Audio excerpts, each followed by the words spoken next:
Smart city વડોદરામાં અવિરત પડી રહ્યા છે ભૂવાઓ। પરિવાર 4 રસ્તાથી શોલેશ રોડ પર ડ્રેનેજ લાઇનમાં ભૂવો પડ્યો। છેલ્લા 15 દિવસથી ભૂવો પડ્યો હોવા છતાં તંત્રને કામગીરી કરવા માટે આળસ। 15 ફૂટ લાંબો અને પહોળા ભૂવાને પગલે વાહન ચાલકો ત્રાહિમામ। વોર્ડ નંબર 15 કોંગ્રેસના વોર્ડ પ્રમુખ મેહુલ કહારનું નિવેદન। નેશનલ હાઈવેને જોડતો રોડ હોવા છતાં ભૂવા પૂર્વમાં તંત્ર દાખવી રહ્યું છે આળસ।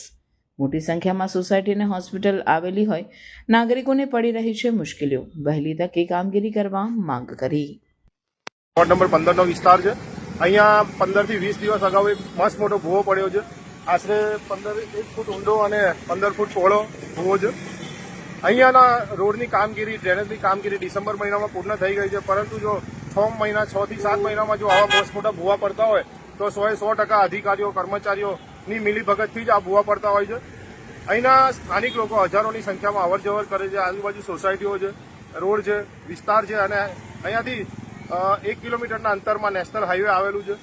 જો આ રોડ અગાઉ તહેવારો આવે છે પૂરા નહીં થાય તો તકલીફ ઘણી વેઠવી પડશે। આગળ ગણપતિનો તહેવાર છે।